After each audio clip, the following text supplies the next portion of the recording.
She had one bullet left, a dying baby, and a man she'd never met standing between her and the most dangerous killer in Wyoming. If you're the kind of person who believes some stories deserve to be told, stories about what a human being will do when everything has been stripped away, then stay with me. This one will cost you 2 hours. I promise you it's worth every minute. Drop a comment below with the city you're watching from. I want to see how far this story travels. And if it moves you, hit that like button. It helps more than you know. The snow had been falling since mid-afternoon, and by the time Silas Rowan came down off the ridge with a gutted mule deer draped across his shoulders, the world had gone white and silent in that particular way that meant nobody was going anywhere for a while. He wasn't bothered by that. Solitude was the only currency he'd ever found reliable. His cabin sat in a shallow bowl carved into the eastern slope of the Absarokas, maybe 11,000 feet up, sheltered on 3 sides by old-growth fir and one crumbling granite wall that had been there longer than anyone could remember.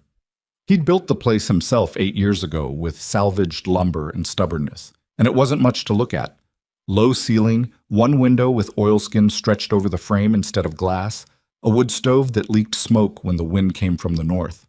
But it held heat, and it kept the wet out, and that was enough. He smelled the smoke before he reached the door. Not his smoke.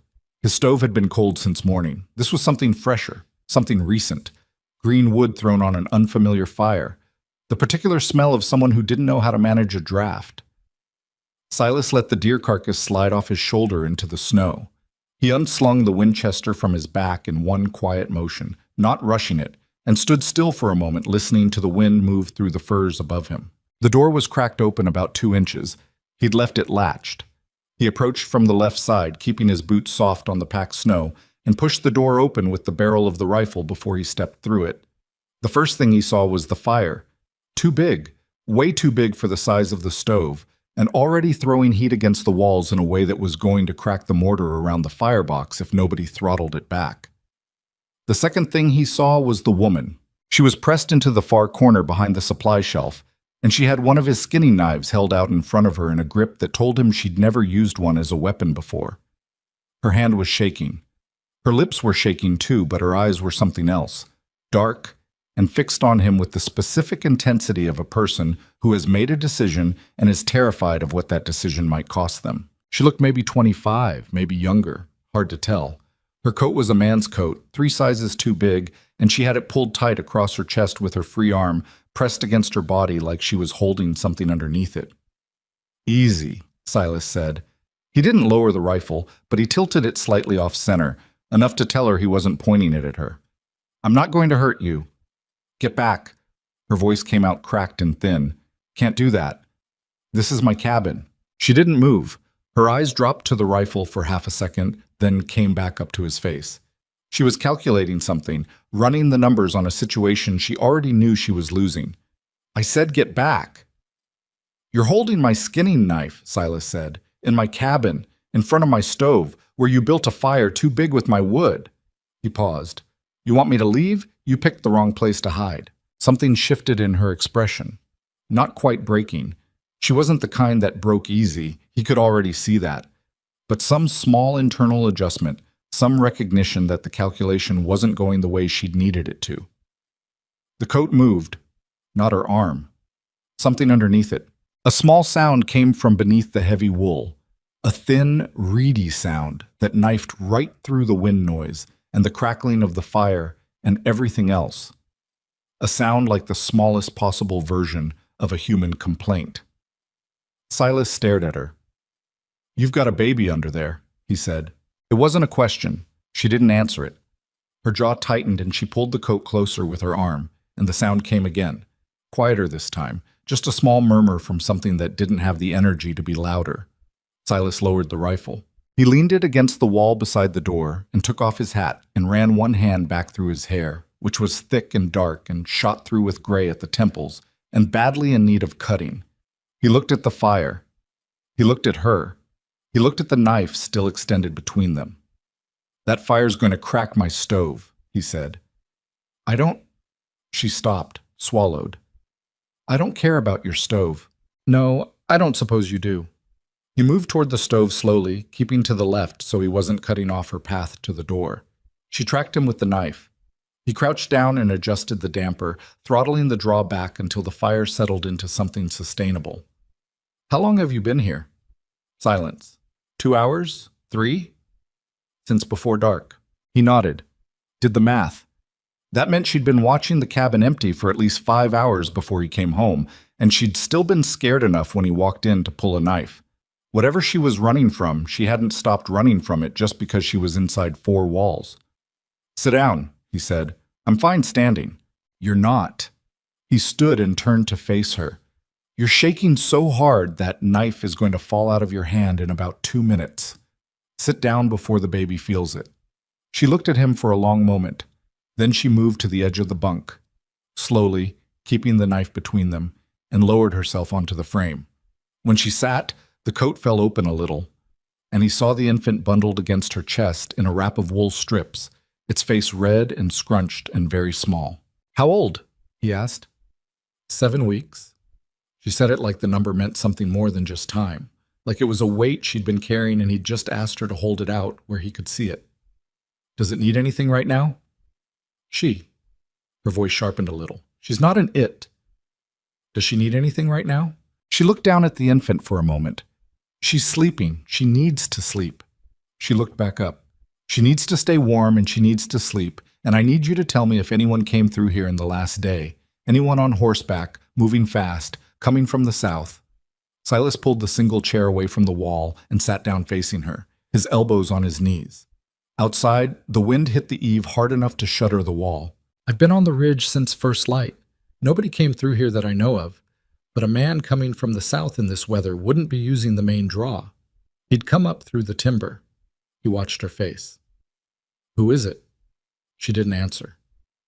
You climbed 11,000 feet in a blizzard with a 7-week-old baby. He kept his voice even.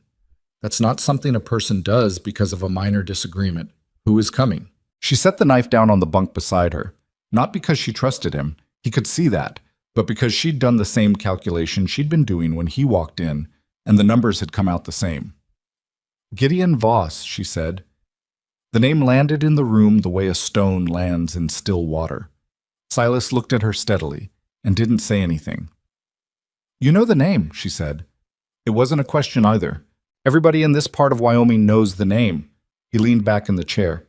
Voss runs the largest cattle operation in the basin, 300,000 acres, give or take, controls the water rights on most of the eastern drainage, has about 40 hired men, half of them capable of serious violence. He paused. Why is Gideon Voss sending men after you? She reached up and pulled the collar of her coat to the side. Silas had seen a lot of things in his years up here. Injuries, accidents, the specific and unsentimental violence that the wilderness dealt out without remorse. He thought he'd reached the point where very little surprised him anymore. He was wrong. The brand was maybe 3 inches across, burned into the soft skin between her neck and shoulder. It was recent enough that the edges were still raised and angry, the kind of wound that hadn't decided yet whether it was going to heal clean or go bad. A letter V, thick-lined and deliberate, the kind of mark you put on livestock to declare ownership. He held himself very still. He did that to you, Silas said. He had one of his men hold me down while he did it. She pulled the collar back up. Her voice was flat, factual, stripped of the emotion that would have been completely understandable. He got the sense she'd done that deliberately. Removed herself from it, tucked the feeling somewhere inside where it couldn't get in the way. He said I belonged to him, that I'd always belonged to him, that wherever I went, whatever I did, people would know it. How long were you on his property? 2 years. Since my husband died. She looked at the fire. Voss owns the valley. If you want to survive in the valley, you find a way to be useful to Voss. For a while I cooked for the ranch house, cleaned, kept myself small and quiet, and tried not to be noticed. Her voice dropped slightly. That didn't work. Silas was quiet for a moment. The fire popped. The wind found a gap somewhere in the eave and made a low, sustained note like something in mourning. The baby, he said carefully. She's mine. The flatness in her voice became something sharper. Only mine. Whatever you're thinking, don't think it. He nodded once. What's her name?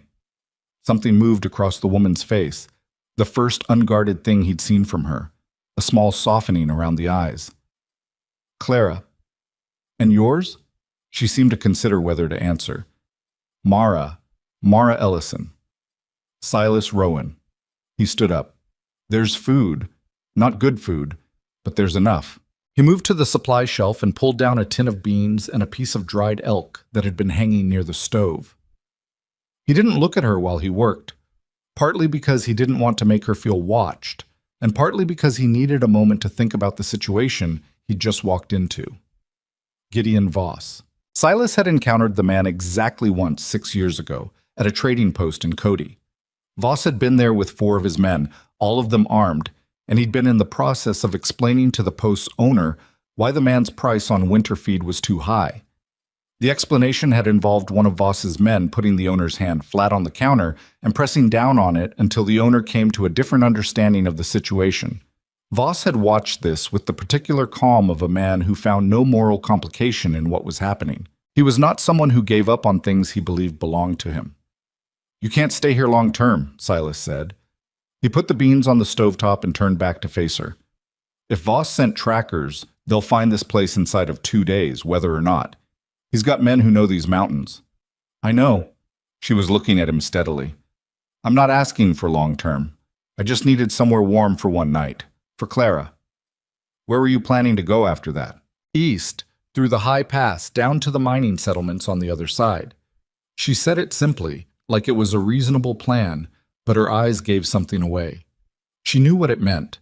The high pass in the middle of January, with a 7-week-old infant and whatever was wrong with her shoulder, which he could see now from the way she held herself, was worse than she was letting on. "I know the terrain." "You don't," he said, not unkindly. "Nobody knows that terrain in winter. I've been up there in January. The ice shelf above the second saddle alone. I'll manage." "You'll die." The words sat between them. She didn't flinch from them, which told him something about her. "That might be true," she said. "But I'll die free. Clara will die free." She paused. "That matters more than you probably think it does." Silas stirred the beans. He looked at the oilskin window where the snow was pressing against the outside like something alive and persistent. He thought about what his life had been before he came up here. He thought about the specific set of reasons he'd put between himself and the rest of the human world, and why he'd believed they were good reasons. 8 years of silence. 8 years of not being responsible for anyone but himself, not making decisions that had consequences for other people, not being in the position of making promises he might not be able to keep. He thought about all of that very clearly. Then he thought about a 3-inch brand burned into a young woman's shoulder. "The high pass is impassable by yourself," he said, "but not if you know the right route." He turned off the damper another half-turn and set the spoon aside. "There's a line of old trappers' caches through the northern shoulder. Most people don't know they're there. Food, shelter, fire material. If you know where to look, you can make the crossing in 3 days instead of 5, and you stay out of the open ice." She watched him. "I know where to look," he said. The silence stretched between them, full of snow and wood smoke and the soft breathing of the infant against her chest. "Why?" she asked. Her voice was careful, controlled. But underneath it he could hear something she was working very hard not to show. Not hope exactly, but the possibility of hope, which in some ways was more dangerous. "You don't know me. You don't know Clara. You didn't ask for this." "No," he said. "I didn't." "So why?" He thought about how to answer that honestly. He'd spent 8 years convincing himself that detachment was wisdom, that the world's problems were the world's to solve, that a man who stayed out of other people's trouble was a man who stayed sane. He'd believed it so thoroughly and for so long that he'd started to mistake it for principle. Somewhere in the course of the last 10 minutes, he'd stopped believing it. "Because she's 7 weeks old," he said. "And because what was done to you shouldn't be done to anybody." He pulled 2 tin plates from the shelf. "And because if Voss's men come up through the south timber, and I'm not here, they'll find you. And what happens after that is something I don't want on my conscience." She looked at him for a long time. Clara made a small sound and shifted against her chest, and Mara put her hand over the baby automatically. The gesture so practiced and instinctive it was clear she'd been doing it since before Clara was even born. a protective reflex worn smooth by constant use. "All right," she said finally, quietly. He nodded and started serving the beans. They ate in near silence. He didn't push her to talk, and she didn't volunteer anything more. Clara slept. The fire settled into a steady, reasonable burn. Outside, the blizzard pressed against the cabin walls with patient, indifferent weight. Later, after Mara had fallen asleep on the bunk with Clara tucked against her side, Silas sat in the chair by the stove with his rifle across his knees and thought about what morning was going to bring. He knew Voss's men, not personally, but by type. They were efficient, competent, and completely without the kind of moral friction that slows most men down. They would find the tracks she'd made coming up the south slope, follow them through the storm, and they would be here by dawn or shortly after, assuming they were already moving, which Voss would have made sure of the moment she disappeared. He looked at the woman sleeping on his bunk. Even in sleep, her arm was across Clara, and her jaw was tight, and she looked like someone who hadn't truly rested in weeks. He thought about the brand. He thought about a man who believed a woman and her child were property to be marked and retrieved. Silas had spent 8 years deciding that the world's cruelty was not his problem. He'd been comfortable in that belief. He'd built a whole life around it, up here where the world's cruelty was the impersonal kind. Cold and rock and the clean violence of predator and prey, nothing personal in any of it. This was personal. He fed a slow piece of wood into the stove and settled back into the chair and listened to the blizzard work on the walls of his cabin, and he waited for morning the same way he had learned over years to wait for everything, without rushing it, without pretending it was going to be other than it was. It was going to be very bad. He was fairly sure of that already. What he hadn't decided yet was whether that mattered enough to change anything. By the time the first gray light began pressing through the oilskin, he had his answer. It didn't. He was already dressed and had the pack loaded before Mara opened her eyes. She woke the way exhausted people wake when something is wrong. All at once, her hand going to Clara before her eyes were even fully open. Her body coiled tight on the edge of the bunk with that particular readiness of someone who had stopped sleeping deeply weeks ago. "Easy," Silas said from across the room. He was at the window, one finger pulling the oilskin back just far enough to see out. "They're not here yet." Yet. She sat up. Her voice was rough with sleep, but her eyes were clear. She understood the word exactly the way he'd meant it.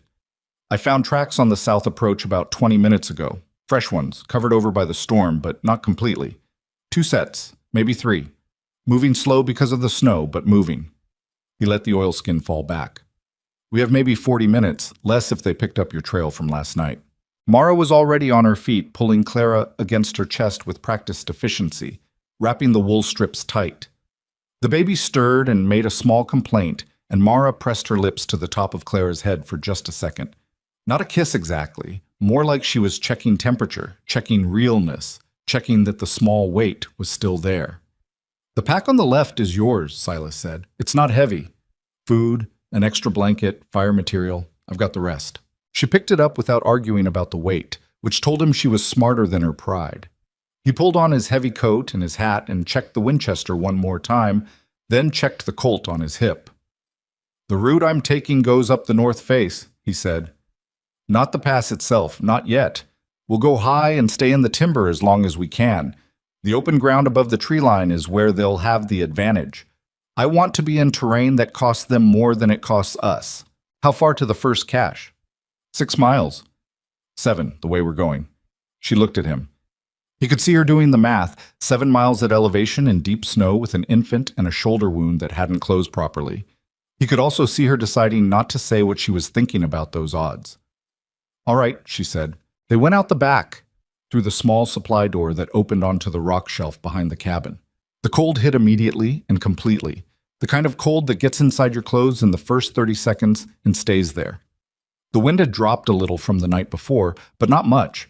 The sky was a flat, featureless gray that gave no indication of what it planned to do next. Silas set a pace that was fast, but not reckless.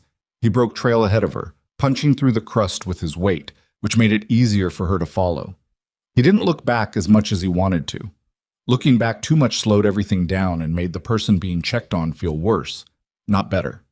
He listened instead. He could hear her breathing behind him, controlled, through her nose, the deliberate rhythm of someone managing pain by not acknowledging it out loud.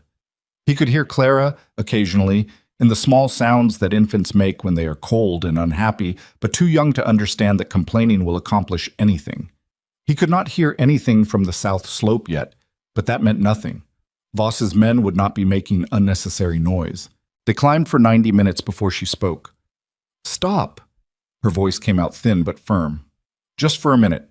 He stopped, turned around.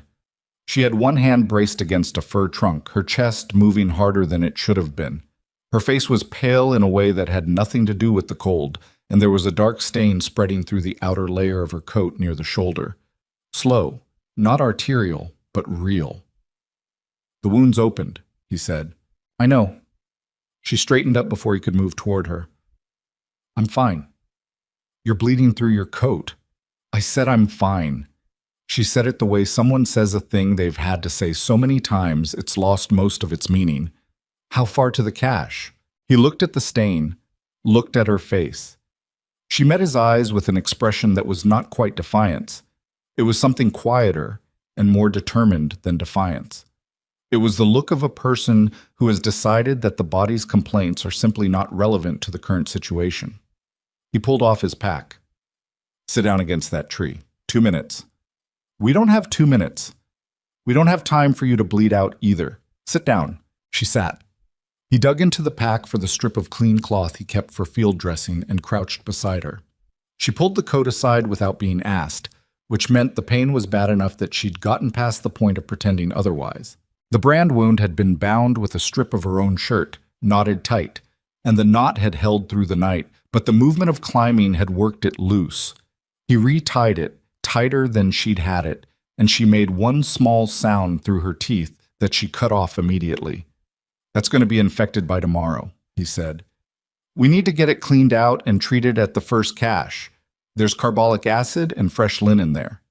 "What exactly is in these caches?" "Food, medical supplies, fire material, extra rope, some tools." He secured the knot and sat back.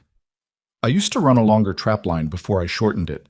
Kept the caches stocked because up here you can't predict when you'll need them." "You planned for being stranded." "I planned for being stupid in ways I couldn't anticipate." He stood and shouldered his pack. "Which is a different thing." She almost smiled at that. Not quite. But something moved at the corner of her mouth that was in the neighborhood of a smile. They moved on. The timber thinned as they gained elevation, which was the problem with the North Face route. It was sheltered and navigable in the lower sections. But above 9,000 feet, the trees pulled back and left long stretches of open snowfield that were fast when conditions were good and murderous when they weren't. The wind hit them properly for the first time when they crossed the first open section, and Mara put her head down and pushed through it without comment, which Silas found himself respecting more than he would have expected. He found the first evidence of pursuit 2 hours in. He saw it before she did. A flash of movement in the timber below them, too deliberate to be wildlife, too steady. He caught Mara's arm without speaking and pulled her into the shadow of an overhang, pressing them both back against the cold rock. Clara chose that moment to make a sound, and Mara had her hand over the baby's face before the sound fully formed. Not smothering, just muffling. Her palm curved warm over Clara's mouth and nose in a way that was terrifying to watch because of how practiced it looked. Below them, maybe 300 yards down the slope, 2 figures moved through the edge of the timber. They were moving purposefully, tracking something, following the broken trail Silas had made. One of them stopped and crouched in the snow. The other stood and looked up the mountain. Silas did not move. He had learned a long time ago that stillness was the most important skill a person could have in the mountains. Not speed, not strength, but the ability to become part of the landscape for as long as necessary. He stood with his back against the overhang and breathed shallowly, and did not blink more than he had to. The standing man looked up the slope for a long moment. Then he said something to the crouching man. The crouching man stood. They moved on through the timber, following the trail Silas had made, which went straight up the north face the obvious way, not the way they'd actually gone. 300 yards to the east, Silas had deliberately cut across a patch of wind-blown rock where the snow was thin and their tracks would be faint or invisible, then drop down into a different drainage before climbing again. It added time, but it had bought them this. He waited until the two figures were out of sight before he moved. 2, he said quietly. There may be more below them, but those two are the advance. They found our trail. They found the trail I left them. He glanced at her. There's a difference. She looked at him steadily for a moment. You did that on purpose. The route you chose. I chose a route that gives us options and gives them problems. He started moving again, east along the base of the overhang. They're good trackers. I'm not going to pretend otherwise. But tracking in these conditions takes time, and time is what we need. They moved through the rest of the morning in silence, broken only by the wind and their own breathing and the occasional small sounds of Clara, who had gone quiet in a way that Silas didn't entirely like. Not the quiet of sleep, but the quiet of a baby conserving energy in the cold, which was a different thing and less reassuring. He said nothing about it. Mara knew. He could tell she knew by the way she kept checking the baby's face, pressing 2 fingers to the soft skin of Clara's cheek to check the warmth there. The first cache was buried under a specific rock formation he'd marked 7 years ago with a cut in the stone that looked like weather damage if you didn't know what you were looking for. He found it without hesitation, scraped the snow away from the flat rock beneath the overhang, and lifted it to reveal the sealed tin box beneath. Everything was where he'd left it. The carbolic acid, the linen strips, the hardtack and dried venison, and 2 cans of condensed milk. The box of matches wrapped in oilcloth. The extra rope. Mara sat down on the rock without being told and started unwrapping her shoulder with hands that had gone clumsy from cold and exhaustion. He crouched in front of her and took over because her fingers weren't working well enough and she didn't argue, which meant she was more tired than she was letting on. The wound was bad. Not catastrophically bad. It hadn't gone septic yet and the edges were holding, but it was hot to the touch and there was a yellow tinge around the deepest part of the burn that he didn't like. He cleaned it with the carbolic acid and she made no sound at all, which was either impressive self-control or a sign that she'd gone slightly past the point where pain was registering normally. This is going to need to be watched, he said. If the fever gets above a certain point, we'll need to stop. We can't stop. I know we can't stop. I'm telling you what happens if we don't manage this. He wrapped the fresh linen around her shoulder, firm but not cutting. Drink the condensed milk. The baby should. The baby needs you functional. Drink it. She drank it. He watched her do it, and he saw the moment the sugar hit her system. A small steadying, a slight color coming back into her face. Not much, but something. He fed Clara with water he'd melted in his canteen against his body heat, using a strip of linen as a makeshift wick for the baby to suck on. It wasn't ideal. It wasn't close to ideal. Clara expressed her opinion of it with considerable energy, and Mara made the helpless face of a mother who knows her child is hungry and has nothing better to offer, which was a hard thing to look at. She needs to eat, Mara said. Her voice had gone flat again. I know. I haven't been able to. My milk dried up 3 days ago. I've been feeding her with what I could find. We'll get her to the settlement, Silas said. They'll have what she needs. That's 2 more days. 2 days. Maybe less. He said it as a statement, not a promise, because he couldn't make that promise and she would have known it was false comfort anyway. She's tough. She's been hanging on this long. Mara looked down at Clara. Something in her face did something complicated that he turned away from because it was private. They rested 20 minutes and then pushed on. The afternoon was worse than the morning. The wind came up again from the northwest, cutting across the open face below the second saddle, and Silas felt the temperature drop in a way that had nothing to do with the clock. A storm was building somewhere to the west, pushing its cold air ahead of itself like a warning. He kept them moving. Stop too long up here and the cold made decisions for you. Mara was limping by mid-afternoon, though she hadn't said anything about it, and he hadn't asked. Her left boot had a weakness in the stitching that he'd noticed when she first came into the cabin, and 6 hours of hard mountain travel had found it. Not enough to stop her, but enough to slow her and cost her energy she didn't have. He stopped at a rock formation that blocked the wind on 3 sides and turned to face her. Give me your boot. She stared at him. Left one. Give it to me. I don't... Mara. He said it the way you say a name when you don't have time to construct a longer argument. Boot.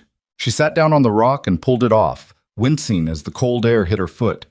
The stitching had separated along the inner welt, Not catastrophically, but enough to let wet in, and her sock was damp.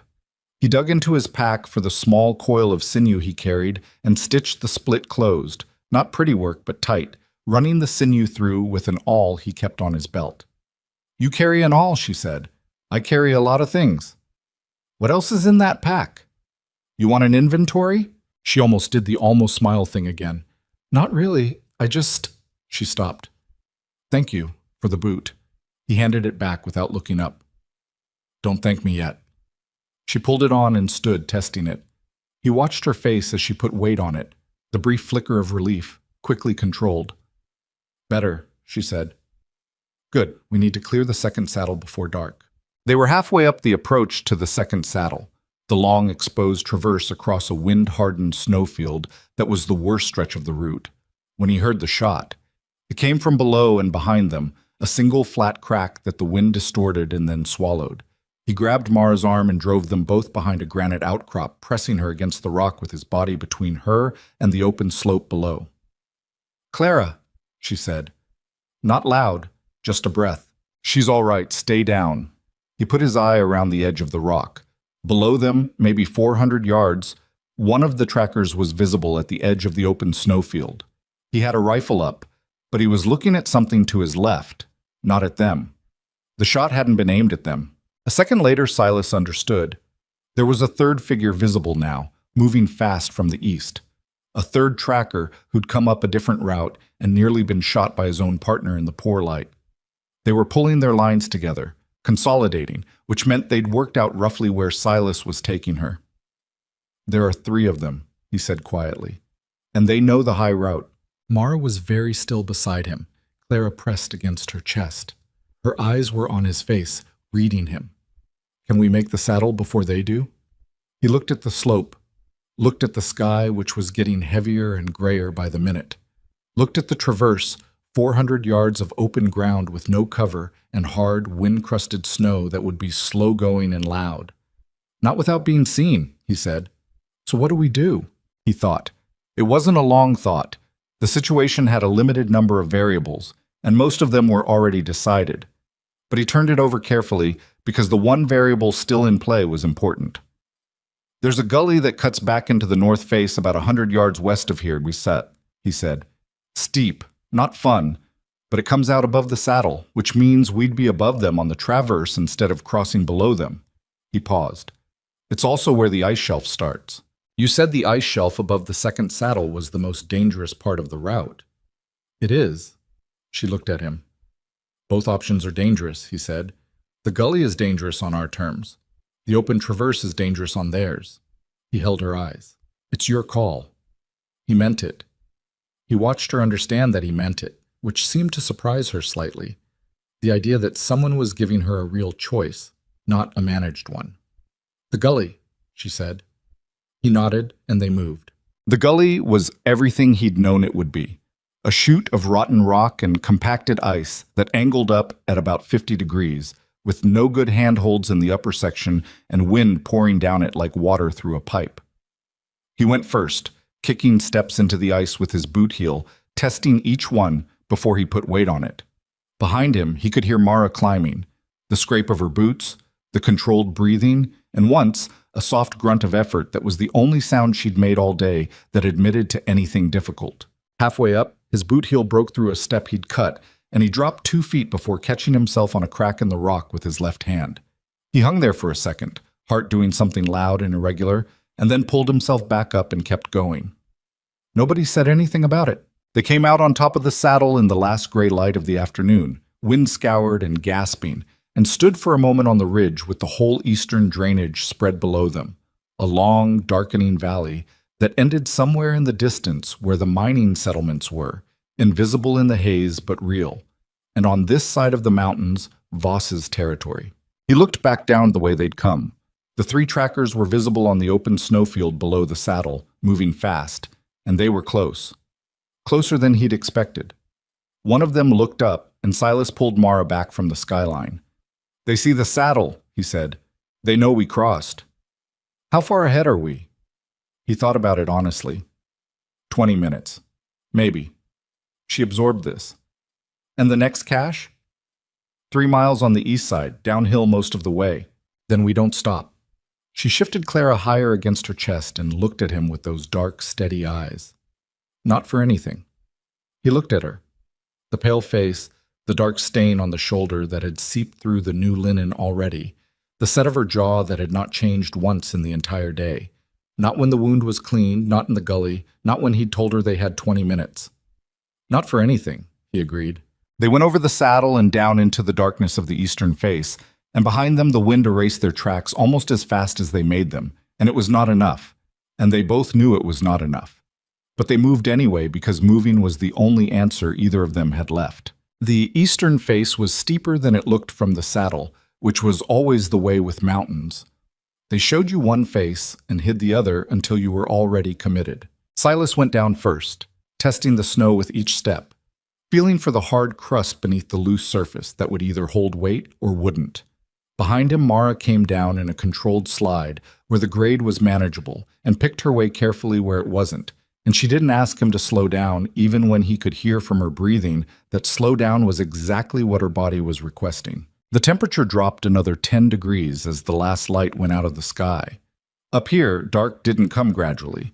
It came like a door closing. He found the second cache by feel as much as memory, running his fingers along the underside of a granite shelf until he felt the familiar iron latch of the box bolted into the rock.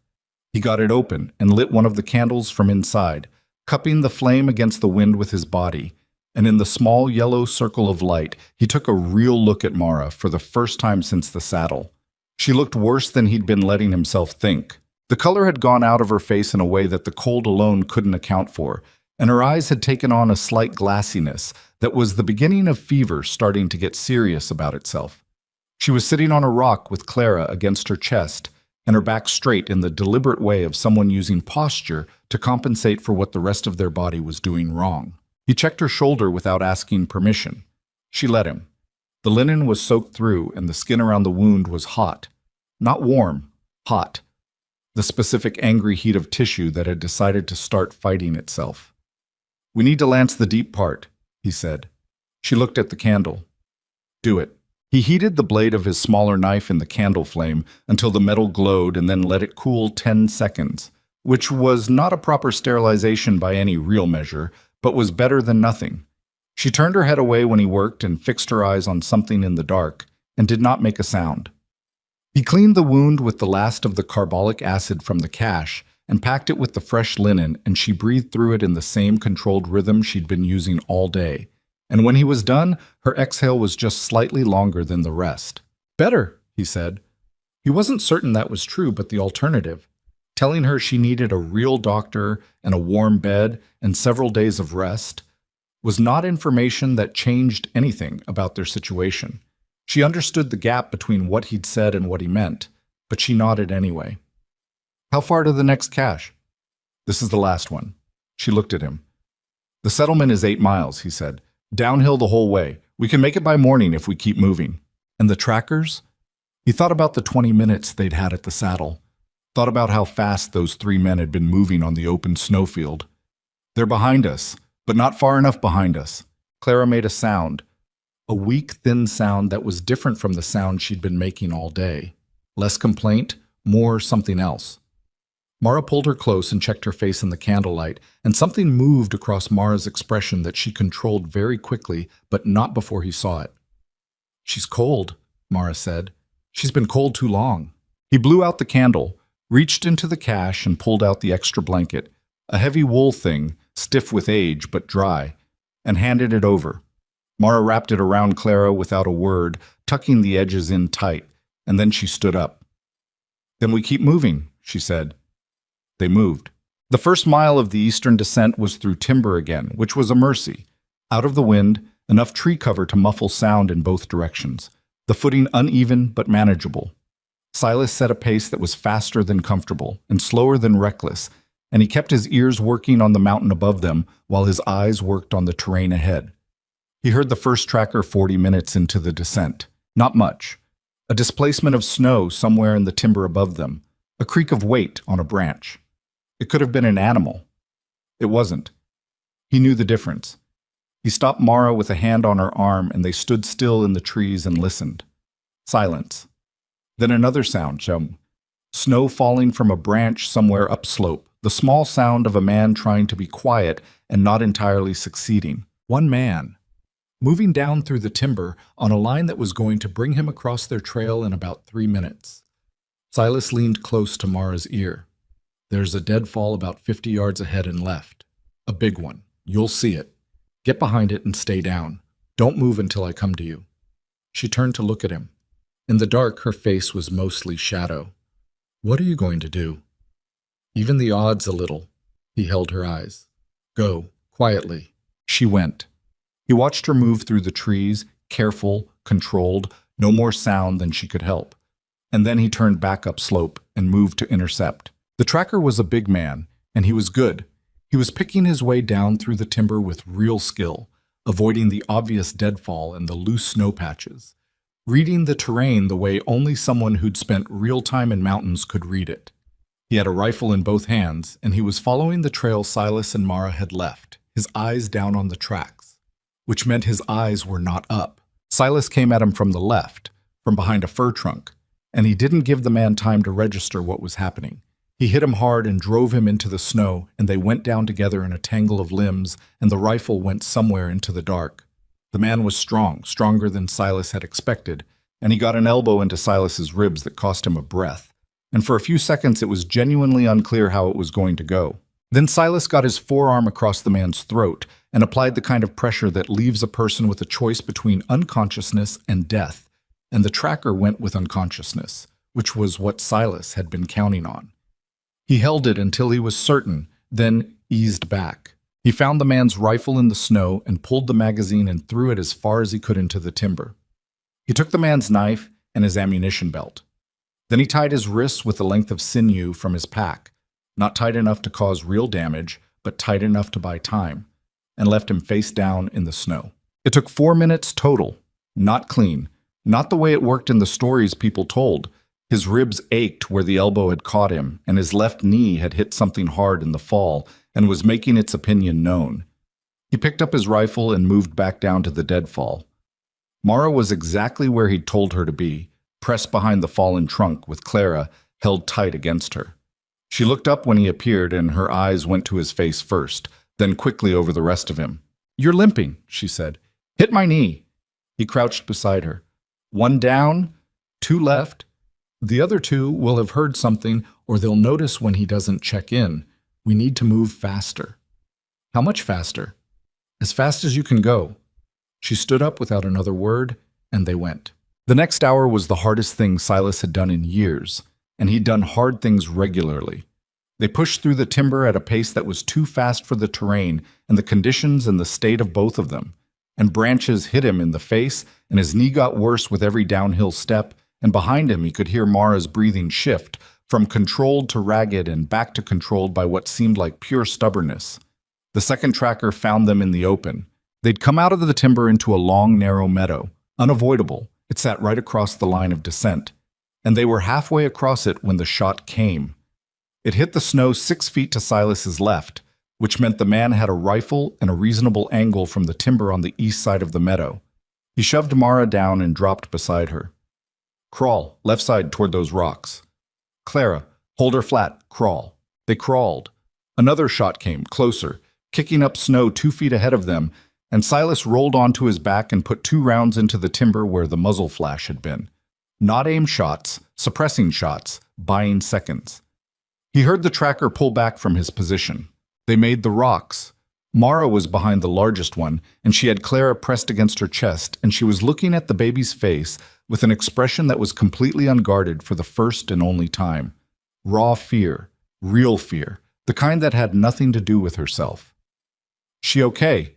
Silas said. "She's not. She didn't." Mara stopped, swallowed. "She didn't make any sound when the shots came. She's too quiet." He looked at Clara. The baby's eyes were open and she was breathing, but her color was wrong and she had the specific stillness of a small creature that had used up most of what it had. "She's still here," he said. "Keep her warm. We're less than 5 miles out." He looked over the top of the rock. The tracker was moving through the timber on the east side, working toward a better angle. Silas tracked him by the disturbance of branches. Slow, systematic, the movement of a man who knew he had time and position. Silas didn't have a better angle. The rocks gave them cover, but not elevation, and the timber edge was 60 yards away across open ground. He looked left. The meadow narrowed to a creek bed about 40 yards that direction, willow brush crowding both banks, enough cover to move through if they stayed low. "See the creek?" he said. She looked. "Yes." "We go now, before he gets his angle, fast as you can." "On 3? On now." He came up from behind the rock and fired twice more at the timber. The tracker pulled back again, automatic response, and then they ran. Mara ran better than she had any right to run. Clara held tight against her with both arms, and Silas ran beside her with his rifle up and his knee sending complaints he didn't have time to acknowledge. And they hit the willow brush and went down into it, and the next shot from the tracker went over their heads and into the far bank. They moved through the creek bed for 200 yards, bent double, wet to the knees from the shallow water that ran under the ice. And when they came up out of it into the timber on the far side, Silas stopped and looked back. The tracker had come to the edge of the timber on the far side of the meadow. He was standing at the tree line, looking across at where they'd disappeared. Even at this distance, Silas could see the deliberate, calculating way the man stood. Not panicked, not frustrated, just solving a problem. He turned and went back into the timber, which meant he was going around, finding a different way, taking the long route. Buying them time. Not much, but some. "Keep moving," Silas said. His voice came out rougher than he intended. Mara looked at his knee, which had stiffened up badly in the cold water of the creek. I need to get you and Clara to that settlement." He started moving. "Come on." She came. The next 3 miles were quiet in the way that precedes things rather than follows them.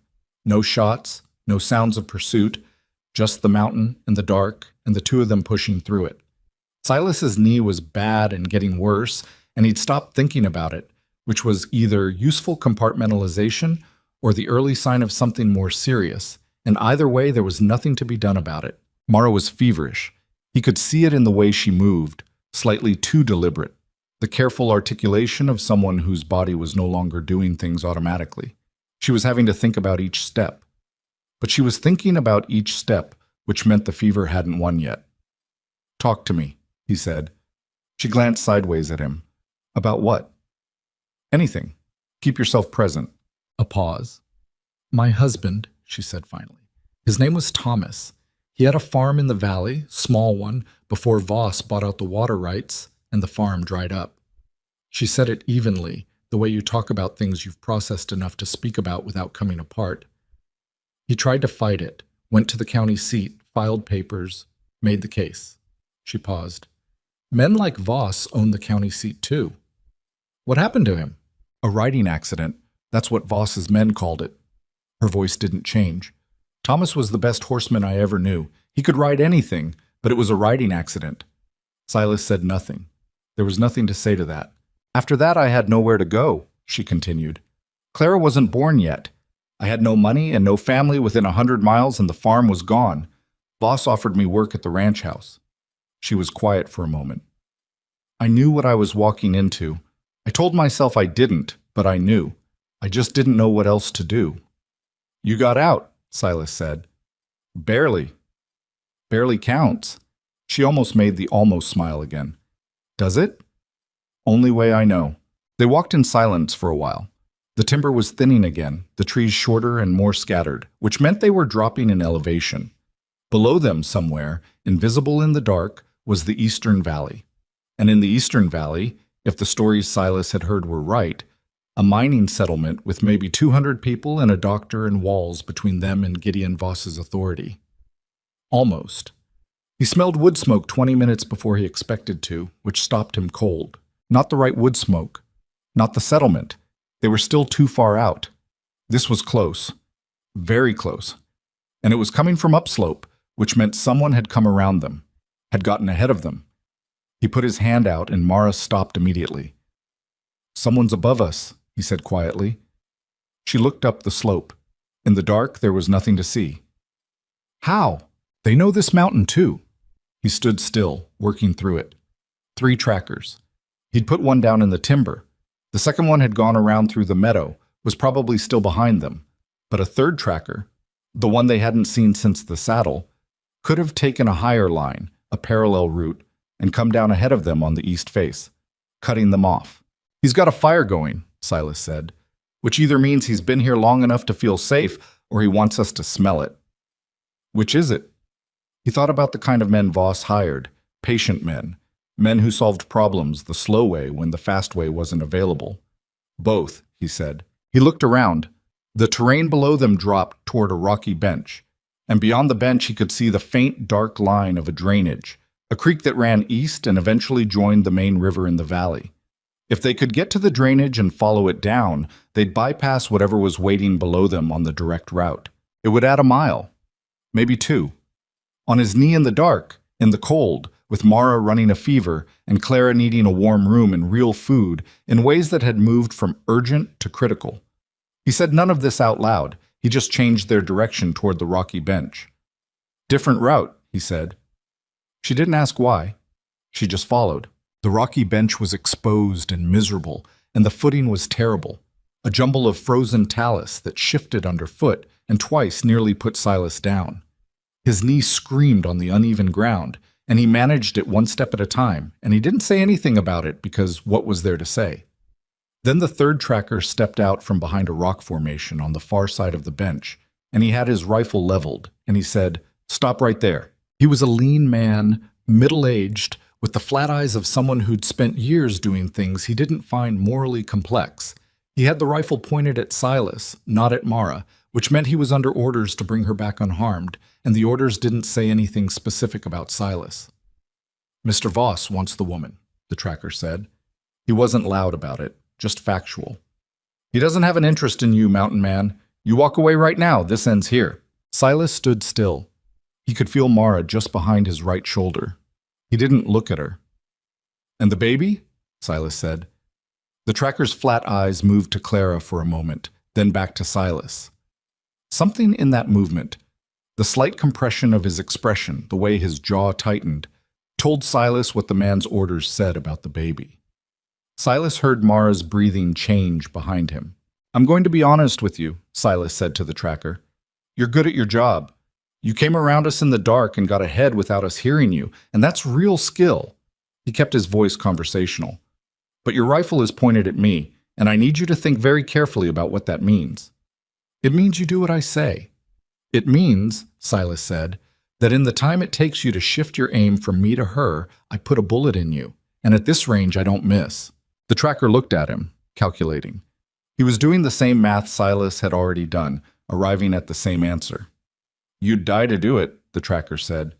"Probably." Silas held the man's eyes. "Question is whether that changes your math." The silence on the bench stretched out long enough that Silas could hear the wind working through the talus around them and Clara's thin, ragged breathing and his own heartbeat doing something it normally didn't do. The tracker's rifle moved, not toward Mara, just a slight adjustment of angle, a microsecond of indecision, and Silas moved. He didn't go for his rifle. He threw himself sideways and forward at the same time, and the tracker's shot went past him close enough to feel the air of it. And then Silas was inside the man's reach, and the rifle was irrelevant, and what happened next was ugly and close and nothing like the clean, efficient violence of stories. The tracker was skilled and he was strong, and he got the butt of the rifle across Silas's temple hard enough to make the world go sideways. Silas grabbed the barrel and twisted and felt something give in the man's grip. The rifle came free. Silas swung it by the barrel and caught the tracker across the shoulder, and the man went down on the talus hard and didn't get up. Silas stood over him, breathing in rough pulls, blood from the temple cut running down the side of his face and dripping off his jaw. His knee had done something bad in the forward lunge. He could feel the specific wrongness of it, deep and structural. The tracker was breathing, unconscious, maybe badly hurt, but breathing. Silas looked at the rifle in his hands. Then he set it down on the talus away from the man's reach and turned back to Mara. She was standing exactly where she'd been. She was looking at him with an expression he couldn't read, but her eyes were on the cut on his temple and on his knee and on the way he was standing, and she wasn't looking at the unconscious tracker at all. "Can you walk?" she said. He almost laughed at that. "Yeah." "Then let's walk." He pulled a strip of cloth from his pack and pressed it against the temple cut and held it there, and they moved off the bench and down toward the drainage. Behind them, the tracker lay on the frozen talus, and the wind came across the rock, and the mountain kept its own counsel about what had happened there. The drainage was easier going than the bench. Water-smoothed stones under a skin of ice, the banks close on both sides, sheltered from the wind. Silas's knee got progressively worse with every mile, and he stopped noticing it progressively more, which was a trade-off he'd made before and understood. Mara walked beside him in the drainage, close enough that their arms occasionally touched. She wasn't talking anymore. The fever had gotten heavier in the last hour. He could see it in the slight unfocus of her eyes, the way she kept blinking as if trying to clear her vision. But she was still walking, still holding Clara steady against her chest, still putting one foot in front of the other on ground that had been trying to stop her all day. "Hey," he said. She looked at him. "You still with me?" "I'm still with you." Her voice was slower than it had been, thicker, but steady. "Ask me something. Keep me here." What was Thomas's farm like? She was quiet for a moment, then, "Small. 120 acres. He grew winter wheat and kept a few cattle." A pause. There was a creek that ran along the south edge. In summer it had cottonwoods over it, and you could hear the leaves. She said it without sentiment, just description, just the facts of a place she'd loved. "Clara's never going to see it." "She'll see something else." "I know." She looked down at the baby. "I know she will." Silas looked at the drainage ahead of them, following it down with his eyes, until it disappeared into the dark. Somewhere below them the valley waited, and the settlement, and walls, and warmth, and a doctor, and the first real safety either of them had touched in days. Almost. The word sat in his chest with a weight that had nothing to do with hope and nothing to do with doubt. Just distance. Just the specific and unromantic fact of distance between where they were and where they needed to be. He kept walking. She kept walking beside him. And the mountain, which had been trying to kill them both for 2 days now, kept presenting them with one more mile, and then one more after that, the way hard things always do. Not all at once, just enough to keep moving, just enough to stay in it one step at a time until the steps ran out or you did. But they hadn't run out yet. Neither of them had. The drainage ran out a mile above the settlement. Silas knew it before he could see it. The sound changed, the creek widening into something slower and flatter, and the timber on both banks pulled back and became brush, and through the brush he could see the first faint orange smear of lantern light somewhere below them in the dark. He stopped and looked at it for a moment without saying anything. "Is that—" Mara started. "Yeah," she exhaled. It was not a dramatic sound, just a long, slow release of breath that had been held for a very long time. Clara made a sound at the same moment, small, reedy, the same thin complaint she'd been making when she had the energy for it. And Mara pulled her closer and pressed her lips to the baby's forehead and said something too quiet to hear, something that wasn't meant for anyone else. They moved toward the lights. The settlement was called Harlan's Cross, which Silas had always thought was a strange name for a place with no church, and no cross, and no record of anyone named Harlan who'd done anything notable. It had grown up around a silver strike 8 years ago, and stayed after the silver thinned out because enough people had built enough things that leaving felt worse than staying. 200 people, maybe a few more by now. A main street with a trading post and a saloon and a feed store and a doctor's office at the far end, added 2 years ago when enough miners had gotten hurt badly enough often enough that a permanent doctor had become a practical necessity. It was the doctor's office Silas was thinking about when they came out of the brush and onto the flat ground at the edge of town. The first person they encountered was a man coming out of the saloon who took one look at them. Silas, with dried blood on the side of his face and a visible limp, Mara with the 1,000-yard stare of high fever and exhaustion, the small bundle pressed against her chest, and stopped dead in the doorway with his drink in his hand. "Lord, doctor," Silas said, "where's the doctor's office?" The man pointed down the street without speaking. Silas nodded, and they kept walking.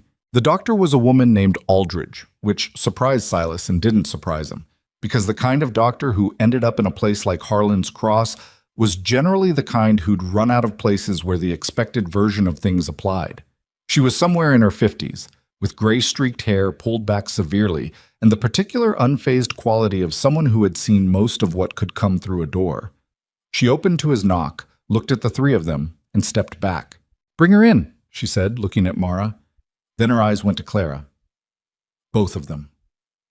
What followed was an hour that Silas spent mostly in the waiting area outside the examination room while Dr. Aldridge worked, and it was one of the harder hours he could remember. Not because anything was required of him, but because nothing was. And the absence of something to do left too much room for thought. He could hear voices through the door. Dr. Aldridge's, calm and instructional. Mara's, answering questions in a voice that had gone thin with exhaustion. Clara, occasionally, in sounds that were sometimes alarming and sometimes reassuringly ordinary. He sat in the chair and looked at his hands and did not think about what he would do if the sound stopped being ordinary. A man from the saloon came by after 30 minutes with a plate of food, set it down beside Silas without comment, and left. Silas ate without tasting it, because his body needed it, and because eating was something to do. Dr. Aldridge came out after an hour and 40 minutes. She looked at Silas and pulled the door closed behind her. "The woman has a significant infection in the shoulder wound," she said without preamble. "I've drained it and packed it and started her on what I have for fighting infection. Whether it's enough depends on how strong she is." A pause. "She seems very strong." "She is," Silas said. "The baby is hypothermic and malnourished. I've got her warming slowly, which is the right way to do it. She's responsive." Aldridge looked at him steadily. "She'll need feeding every 2 hours for the next several days. I can manage that here." "What are her chances?" "Better than they were an hour ago." It wasn't evasive. It was just honest, which he appreciated. "What are yours?" He looked down at his knee, which had swollen enough to be visible through the fabric of his trousers. "I'll manage." "That's what people say before they find out they won't." She crossed her arms. "Let me look at it." He let her look at it. She prodded it with 2 fingers in ways that made him work to keep his expression neutral, and then she sat back and told him what he'd already suspected. The knee was damaged, not broken, but badly wrenched, and he needed to stay off it for at least a week. "I don't have a week," he said. "Then you'll need it for 2. She stood up. "There's a room in the back. Use it." He slept in the chair instead because the back room was where Mara and Clara were, and he wanted to be between them and the door. It wasn't a comfortable sleep, and it wasn't a long one, but it was something, and when he woke before dawn, he felt fractionally more like a person capable of making decisions. The decision that needed making had been sitting at the back of his mind since they'd come over the saddle. Gideon Voss was going to come here. He'd lost 3 trackers on the mountain, one unconscious in the snow, one somewhere behind them in the dark, one on the talus bench. When those men made it back, or when they didn't, Voss would know where his quarry had gone. Harlan's Cross was the only settlement on this side of the mountains. 200 people was not a wall. Voss had 40 armed men. The question was not whether Voss was coming. The question was what happened when he arrived. Silas was still working through the answer to that question when the door to the examination room opened and Mara came out. She looked bad, and she looked better. The fever had broken during the night. He could see it in the slightly more focused quality of her eyes, the color that had come back to her face in patches, uneven and real. She was in a clean shirt that belonged to someone else, and her shoulder was properly bandaged, and she was moving with the careful deliberateness of someone who had been told to rest and had decided to do the minimum version of it. She looked at him in the chair and at the plate of food someone had left, now empty, and at the rifle across his knees, and she sat down in the other chair and looked at the front door. "Clara?" he said. "Sleeping. Dr. Aldridge fed her twice already." She said it with the specific, exhausted relief of a mother whose child has eaten, which is its own distinct form of peace.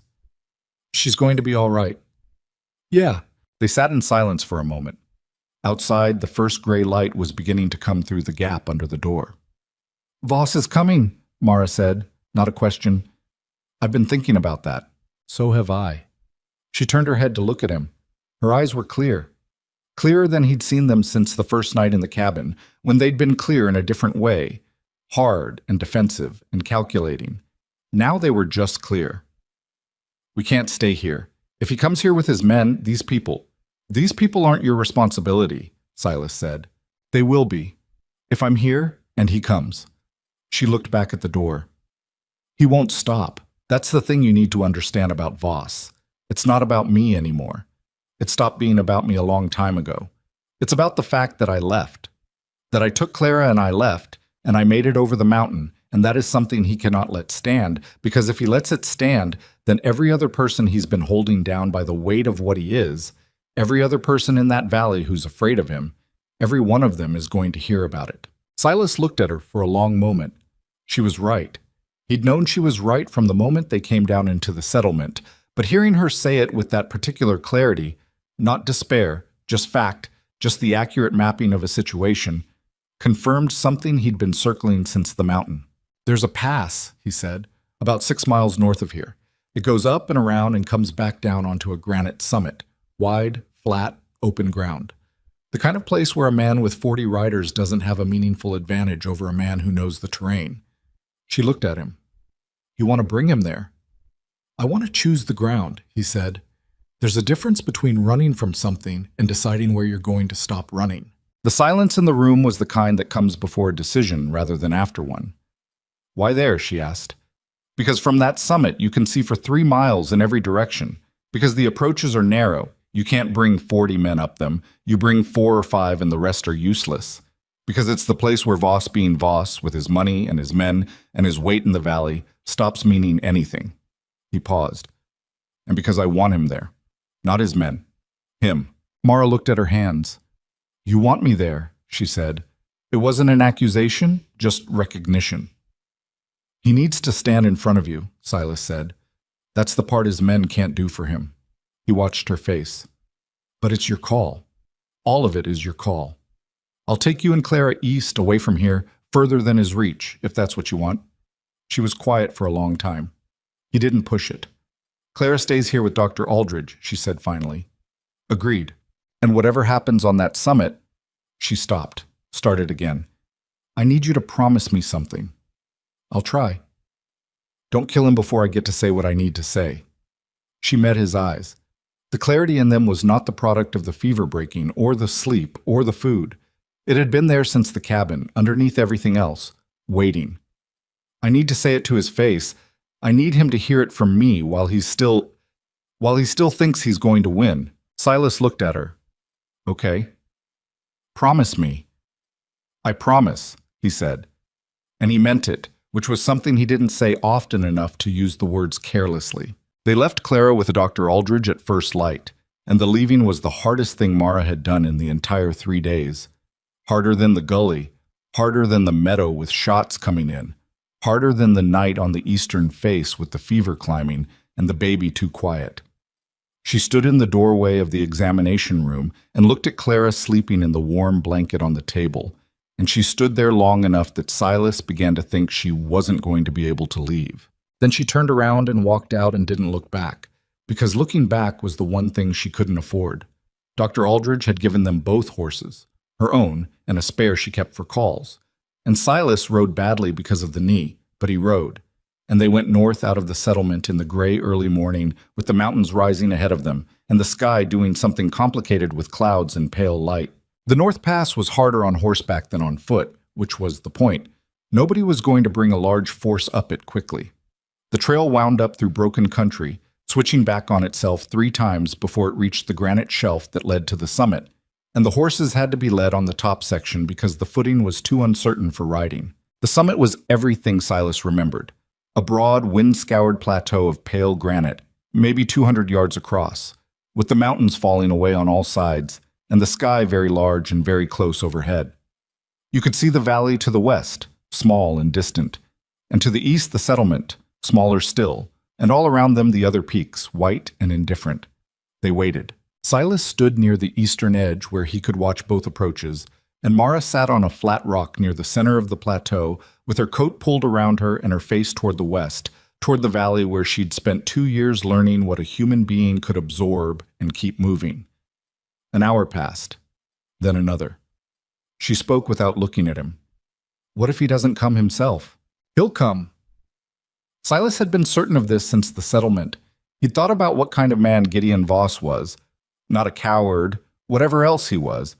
And he'd thought about what a man like that does when his property walks away from him over a mountain. He doesn't send men. He comes himself, because coming himself is the statement. He needs to be the one who brings you back. 20 minutes later, Voss came up the west approach with 4 men behind him. He was bigger than Silas remembered from the trading post in Cody. Not taller, but denser. The kind of man who'd spent his whole life being the most significant physical presence in any room. He was in his 50s with a wide, weathered face and pale eyes, and the particular bearing of someone who had never seriously entertained the possibility that he would not get what he wanted. He came onto the summit plateau and stopped when he saw Silas, and his eyes moved past Silas to Mara and stayed there. "Well," he said. His voice was deep and carried easily on the summit wind. He sounded almost pleased.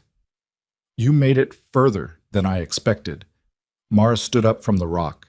She faced him across the plateau with her shoulders back and the wind pulling at her coat and her expression completely flat, which was more frightening than anger would have been. "Gideon," she said. He walked toward her, his men fanning out behind him.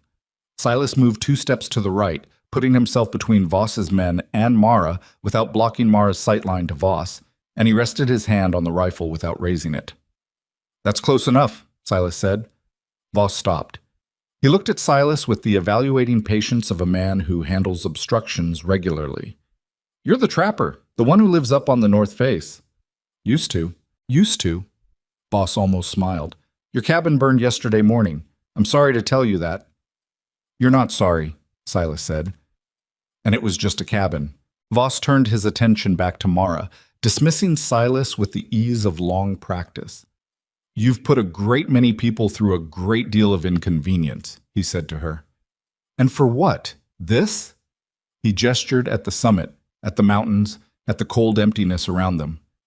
"Where did you think you were going, Mara? Where does a woman like you go with a bastard infant and no money, and what—" "Stop!" Her voice was quiet, but it cut through the wind like something with an edge. "You're going to stop talking, and you're going to listen." Voss looked at her. Something shifted in his expression. Not surprise exactly, more like the recalibration of a man encountering a version of something he thought he understood, discovering he didn't. She pulled the collar of her coat aside. The brand was there, still raw, still angry at the edges, the letter V thick and deliberate against her skin. She held the collar wide and stood in the full light and let him look at it. "You put that there," she said. "You held me down, and you put your mark on me like I was something you owned, like Clara was something you owned." Her voice was not shaking. It was not loud. It was the voice of a person who has taken something terrible and carried it long enough that it has become, in some ways, a source of weight that can be used rather than just borne. "And you told me nobody would forget it, that wherever I went, people would see it, and they would know." Voss said nothing. "You were right," she said. "People will see it. The doctor in Harlan's Cross has seen it. Every person I meet from here forward is going to see it." She took a step toward him. "And every one of them is going to know exactly what kind of man puts a brand on a woman's shoulder. What kind of man thinks that's something to be proud of." Another step. "Not a powerful man. Not a man anyone should be afraid of. A small man. A frightened man who needed a brand iron because he couldn't hold on to anything any other way." Voss's jaw tightened. Something moved in his pale eyes, not quite anger, more like the specific discomfort of a man being described accurately in terms he's never been asked to examine. "You're going to come with me," he said. His voice had changed slightly. The pleasedness was gone. "No," she said. "Mara, no." She said it the same way, flat, complete, final. "I'm never going in that direction again. Clara is never going in that direction. And there's nothing, no number of men, no amount of money, nothing you have, that changes that." Voss looked at her for a long moment. Then he looked at Silas, and the look was of a man deciding which way a situation can still go. His hand moved toward the pistol on his hip. It was not a fast move. It was the move of a man who is used to being in situations where his hand moving toward a pistol ends the situation. He'd done it before. The slow, deliberate declaration of it, giving the other party time to understand what was happening and make the smart decision. Silas was already moving when Voss's hand was halfway to the pistol. He crossed the distance between them in 3 steps, bad knee and all, and hit Voss with his shoulder, driving him back and away from Mara. The pistol came out and fired into the rock, and the sound of it cracked off the granite and came back from the surrounding peaks like an echo of something that happened slightly differently in another version of the world. They went down together. Voss was stronger than he looked, which was already very strong. He got a hand free and hit Silas twice across the face with the pistol grip, and the second one opened a cut above his eye, and the blood came down immediately. Silas got the gun hand and bent it back and heard Voss make a sound that was not quite a cry, but in the neighborhood of one, and the pistol fell. Behind him he heard one of Voss's men move, and then heard the specific sound of a rifle being cocked and Mara's voice saying very clearly, "Don't." He didn't look back, he trusted the sound of it. He got Voss by the coat and dragged him upright and walked him backward toward the western edge of the summit, where the granite dropped away in a series of broken shelves before the long fall down to the talus field 300 feet below. He stopped with Voss's heels 3 feet from the edge and held him there. Voss looked down. Something happened in his pale eyes that had not happened during any of the conversation. Something real. The specific, clarifying fear of a man who has discovered the edge of a thing he believed had no edge. Silas held him and looked at him and breathed. His face was bleeding from 2 places now, and his knee had gone past pain into something structural and wrong, and he was tired in a way that went below the body into whatever was underneath. He looked over his shoulder at Mara. She was standing 10 feet away. One of Voss's men had moved toward her during the struggle, but he'd stopped and his hands were at his sides, and he was looking at her with an expression that had something uncertain in it. The expression of a man who has begun to have private thoughts about the situation he's in that he hadn't been having an hour ago. Mara was looking at Voss. Voss, hanging in Silas's grip with the drop behind him, and what was left of his dignity dissolving in the mountain wind. "It's your call," Silas said to her. He meant it the same way he'd meant it the first time he'd said it. Not as performance, not as theater, but as the actual truth of how he believed the decision should go. She looked at Voss for a long time. Voss looked back at her. The fear was still in his eyes, but behind it something else had appeared. Something that looked almost like the beginning of a plea that he didn't know how to form because he'd never needed to form one before. "Let him go," she said. Silas looked at her. "Let him go," she said again. "Stand him up. Let him stand." He let go of Voss's coat. Voss found his footing and stepped away from the edge. And when he turned to face them both again, he was not the same man who had come up the west approach. Not because of the drop or the fear or the physical fact of having been held there, but because Mara Ellison had looked at him with everything he'd done to her visible on her face and on her shoulder and in the way she was standing, and she had told Silas to let him go. And that was worse for Gideon Voss than anything that could have happened to him at that edge. He knew it. Silas could see that he knew it. The letting go was not mercy the way he would have understood mercy. It was something else, something that didn't have a clean name, something that required him to walk down off that summit alive and carry with him the knowledge of what a wounded woman on a granite mountaintop had decided he was worth. "Go home," Mara said. "Go home and tell them whatever you want. Tell them the trapper got away. Tell them I fell in the mountain. Tell them whatever story makes it possible for you to walk through your own door." She paused. "But you and I both know what happened here today." Voss stood on the summit granite with his men behind him, and the mountains all around him, and the wind finding every gap in his coat, and he looked like what he was. A man diminished not by defeat, but by being seen, clearly and completely, by someone he had tried to make unseeable. He turned and walked down the west approach without a word. His men followed him. The last one glanced back once, and then he was gone too, and the sound of them on the trail faded and was replaced by wind. Silas stood at the edge of the summit and watched the west approach until it was empty.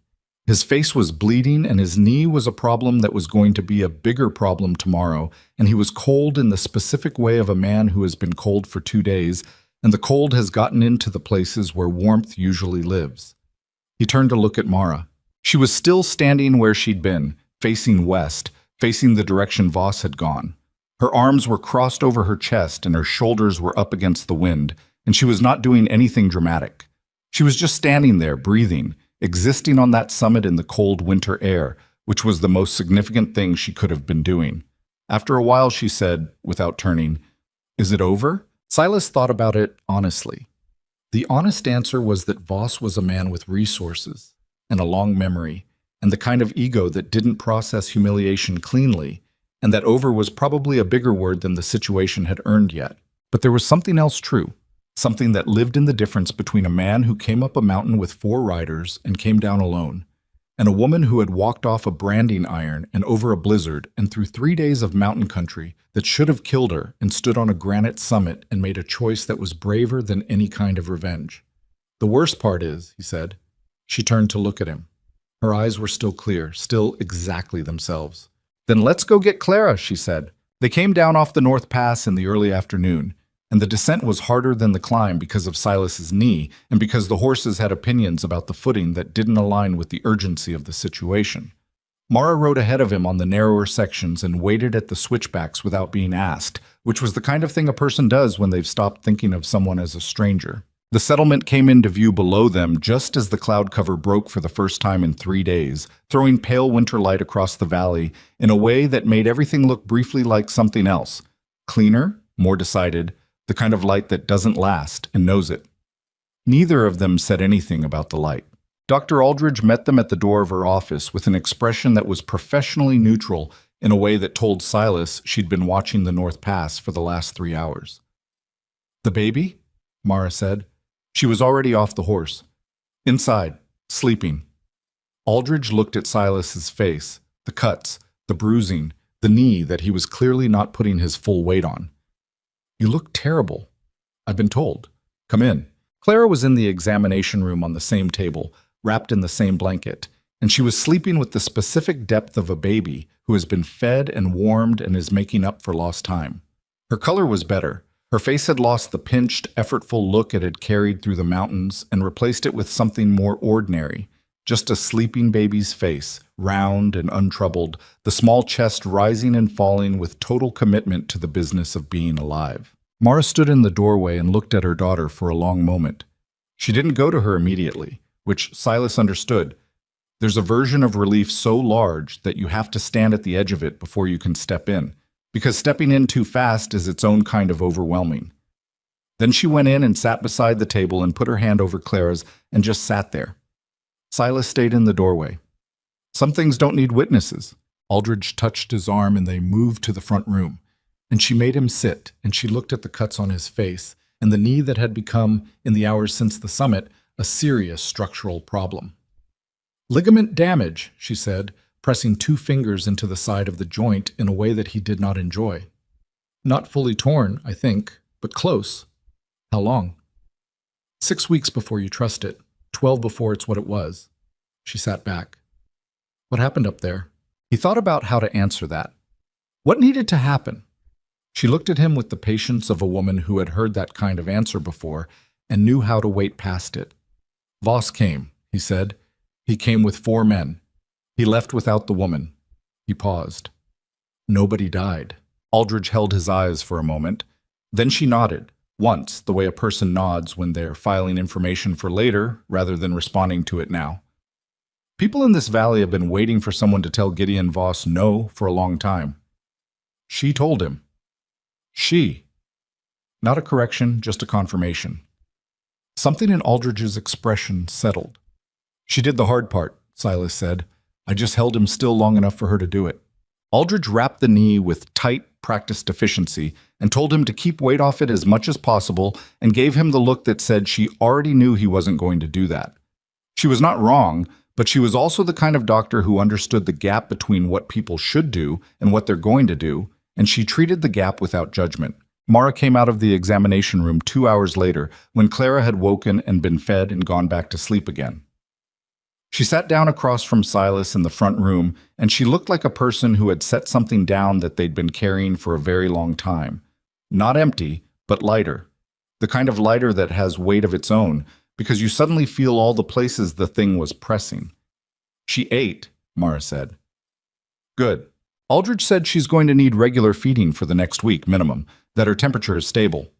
She looked at her hands. "She's going to be fine." "Yeah," Silas said. "She is."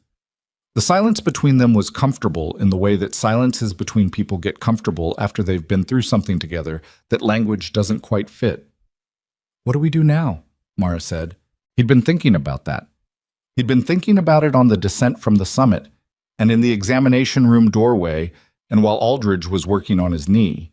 He'd been thinking about it the way he thought about terrain, looking for the route that made sense, the one that used what was actually there rather than what you wished was there. Voss is going back to the valley, he said, and he's going to tell a story. I don't know what story. Maybe the one where his trackers got lost in the storm and he went looking for them himself. Maybe something else. But he's not going to tell the true one because the true one makes him look like what he is. He looked at her.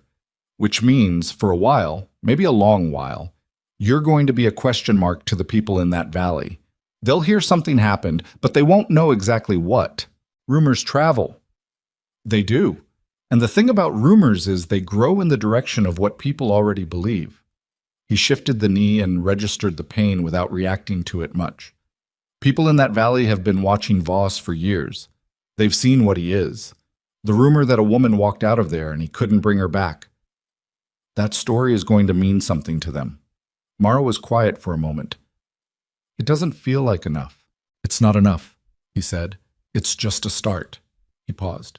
There's a territorial marshal who operates out of Casper. I've met him once. He's a real one, not owned. If you were willing to make a formal account of what was done to you, with the wound as evidence, and if the women in that valley who've kept quiet for years knew someone had already come forward. That's a long process, she said. Yes. And dangerous. Less dangerous than it was yesterday. She looked at the front door, which was closed against the afternoon cold. Outside, the settlement was doing what settlements do. The small, ordinary sounds of people living close together, a cart on the road, voices somewhere, the knock of a door. Normal sounds, the kind that had been completely absent from the last 3 days. I don't have anywhere to go, she said. It was not self-pity, just inventory. I know. I don't have money. I don't have a place to live. I have the clothes I'm wearing and a baby and a shoulder that's going to take weeks to heal. I know all of that, he said. She looked at him. Aldridge needs help, he said. Not medical help. I mean someone to manage the office. Keep records, handle the practical end of things. She mentioned it while she was working on the knee.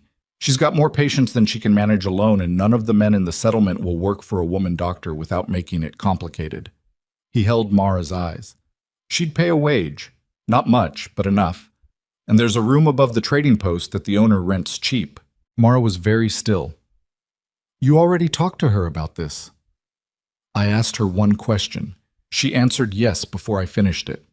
She looked at him for a long moment, and he could see her doing the kind of calculation she'd been doing since the cabin, running the numbers, finding the catch, looking for the thing that was being offered that shouldn't be accepted. Old habit. The habit of a woman who'd learned that things offered without apparent cost usually had costs she couldn't see yet. Why? She said, finally. The same word she'd used in the cabin, the same question underneath it. Because you need a place to land, he said, and because you've earned one. She looked at her hands. And you? He hadn't thought about that much. He'd been so occupied with the geometry of keeping them alive that the question of what came after had been allowed to remain unformed. He thought about it now, honestly, in front of her, which was the only way he knew how to think about things anymore. His cabin was gone. Voss's men had burned it, which he'd known when he left and had not spent much energy grieving. It had been a good cabin, and it had served its purpose. And its purpose, it turned out, had been to give him a place to be alone long enough that when company arrived, he'd known what to do with it. He could build another one. He was good at building, but the idea of going back up to that slope and starting over with another 8 years of silence, he turned it over in his mind like a stone, looking for the part of him that wanted that, and he didn't find it where he'd left it. I don't know yet, he said. It was the honest answer. I might stay in the settlement for a while. There's work for someone who knows how to handle himself in these mountains, especially with winter going the way it's going. He paused. Or I might not. I've never been good at knowing what comes next. Neither have I, she said. And then, very quietly, for what it's worth, I'm glad you were in that cabin. He looked at her. So am I. She looked back. The words sat between them without needing to be expanded or explained or made into something bigger than they were. Two people who had come through something together saying the simple, true version of what they meant. That was all. The next 3 days were the slowest and in some ways the most difficult of the whole thing, which Silas had not anticipated. The body, it turned out, was very good at sustaining itself through acute crisis and considerably less competent at knowing what to do once the crisis was over. His knee swelled to a size he found irritating, and Dr. Aldridge made him stay off it with a firmness that he respected too much to fully ignore. He sat in the front room and drank bad coffee and watched the settlement go about its business through the window and felt the specific restlessness of a man accustomed to constant motion who has been told to stop. Mara healed faster than the knee and slower than she wanted to. The infection in the shoulder retreated in stages, 2 steps back, 1 step forward, then 2 steps forward and 1 back. The kind of progress that requires patience from people who are not naturally patient. She helped Aldridge when she was able, which was more than Aldridge asked and less than Mara wanted to give, and she fed Clara every 2 hours with the precision of someone who had decided that this particular thing was non-negotiable. Clara, for her part, appeared to have made a decision about the direction of the situation. She ate, she slept. She grew, visibly, in the way that very young babies grow when the conditions are right, filling out in the face, gaining weight that showed up in her hands and in the solidity of her when she was held. She started looking around at things with the focused, serious attention of an infant, discovering that the world contains more than survival, that it also contains texture and sound and light, and the specific, interesting reality of other human faces. On the 3rd morning, Silas woke before dawn and found he could put real weight on the knee without the kind of pain that required active management.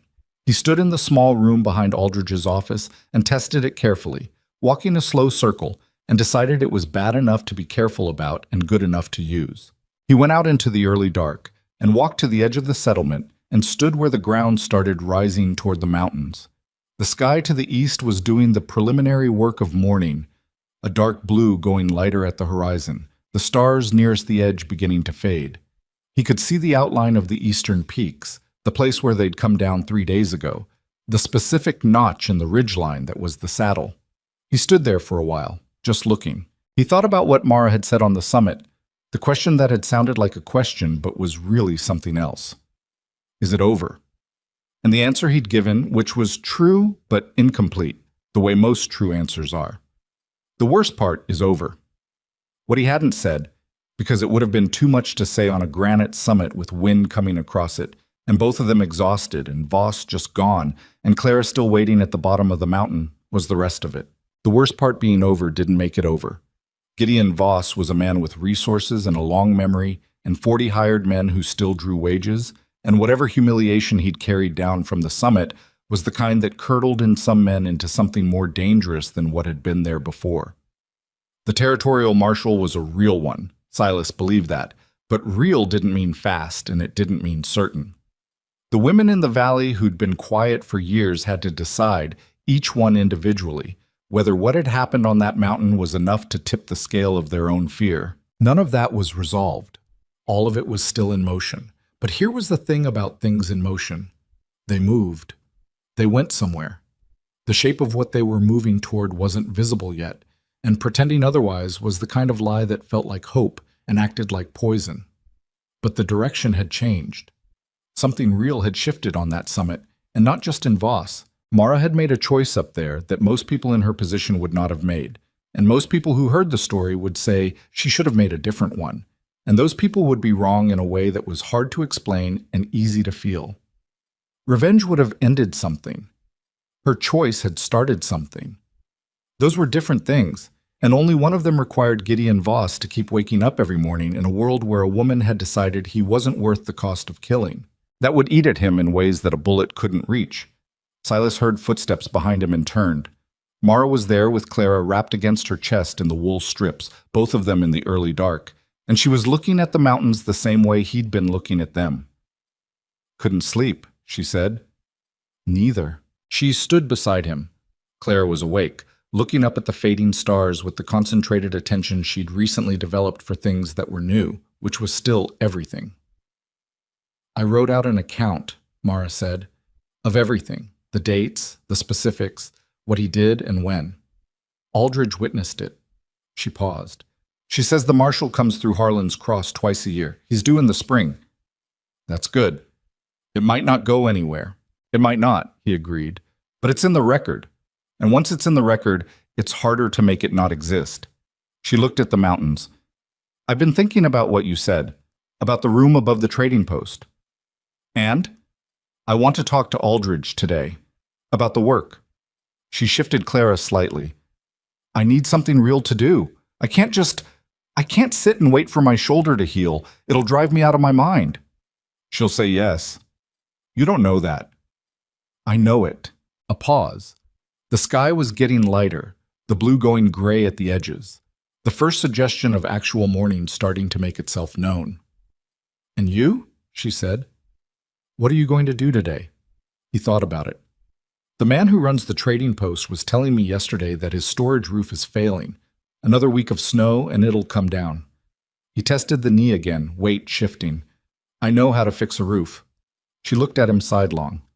You're going to stay. For a while. How long is a while? He thought about the 8 years on the north face. He thought about the cabin, which was ash now, which he felt less about than he would have predicted. He thought about the very specific and irreversible nature of the last 4 days, which had done something to the interior geography of his life that he was only beginning to map. Don't know yet, he said. She nodded slowly. She was not pushing for a longer answer, which was one of the things he'd learned about her, Sok. She understood the difference between an evasion and an honest uncertainty, and she didn't confuse them. Clara made a sound. Not distress, just sound. The kind a baby makes when the world around them changes and they register it, when the light shifts or the temperature moves or the person holding them breathes differently. She turned her small face toward the mountains, which she could not see yet in any meaningful way but which she was looking at anyway, in that unfocused, serious way of hers. Mara looked down at her daughter. The expression on her face was not one that had a clean name. It was the expression of a woman who had carried something through a blizzard and over a mountain and through 3 days of people trying to stop her, and who was standing now on the other side of it, in the early morning dark, with the thing she'd carried still in her arms and looking at the world with new eyes. There was grief in it, the grief of everything it had cost to get here and everything that had been lost before the getting here even started. Thomas, the farm, the creek with the cottonwoods, the ordinary life that had been taken apart piece by piece before she'd understood what was happening. That grief was real, and it was not going to leave on any particular schedule, and she knew that. But there was something else in her face, too. Something that coexisted with the grief without canceling it, which was the honest and unsentimental truth about how people survive the things that happen to them. Not by replacing what was lost, but by finding that there is still room, alongside the loss, for something that is not loss. She looked up from Clara and caught Silas watching her. He didn't look away, which was something he wouldn't have done 4 days ago. What? She said. Nothing, he said. Just looking. She held his eyes for a moment. Then she looked back at the mountains, and he looked back at the mountains, and the three of them stood there in the early morning as the darkness gave ground to the day. The way darkness always eventually does. Not all at once, not dramatically, just gradually, and then completely. The way most real things change. The snow had stopped during the night. The sky above the eastern peaks was clearing, going from gray to a pale, thin blue that would be bright by mid-morning. The mountains stood in it exactly as they always had.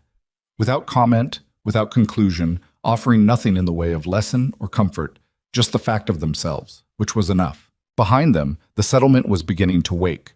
The sound of it reached them slowly. A door, a voice, the particular creak of a building adjusting to the temperature, people coming back to the ordinary work of ordinary days, the endless and underrated business of just continuing, which was harder than most people admitted and more important than most stories gave it credit for. Silas thought about a thing he'd once heard from a man who'd come out of the war missing 2 fingers and with something permanently altered in his eyes, a man who had still managed somehow to become a person who laughed at things and built furniture and taught his daughter to fish. The man had said, "The only people who come through the bad thing unchanged are the people the bad thing kills. Everyone else has to figure out what they are now, which is both the hardest and the only worthwhile thing there is to do." He'd been 23 when he heard that, and he thought he understood it, and he hadn't, not really. Understanding it required being the person on the other side of something, looking back at who you were before and taking the measure of the distance. He was doing that now, He was a man who'd spent 8 years convincing himself that detachment was the same as peace, that a life without obligation to anyone else was a life without risk of loss, that the particular silence of a mountain cabin was wisdom rather than avoidance. He'd been wrong about all of it, and being wrong about it had turned out to be the most useful thing he'd managed in years. There was no clean ending to what had happened. Voss was in the valley, humiliated but intact, and the spring would bring the marshal and uncertainty. Mara's shoulder would heal with a scar that was going to be on her skin for the rest of her life. Clara was going to grow up in a mining settlement above a doctor's office, which was not the life her father had imagined for her on a farm, with a creek running along the south edge. Silas's knee was going to ache in cold weather for years, and the cabin was ash, and none of it had resolved into the kind of clean completion that stories were supposed to end on. But Clara was here. She was here, and she was looking at the mountains with those serious new eyes, and she had no idea what those mountains had cost to cross, and she never would. And that was exactly the point. The things we carry through the hard places don't disappear when we come out the other side. They become part of what we're made of. The question is never whether you'll carry them. You will. The question is whether you'll let them be the whole of the story or whether you'll keep walking until you find out what comes after them. Mara Ellison had kept walking. Silas Rowan had started. That, he thought, was probably enough to work with. The morning came on around them, and after a while the three of them turned away from the mountains and walked back into the settlement, and the day opened up in front of them with all of its ordinary difficulty and its ordinary possibility, which was more than either of them had been able to count on 4 days ago, and which neither of them was going to take lightly.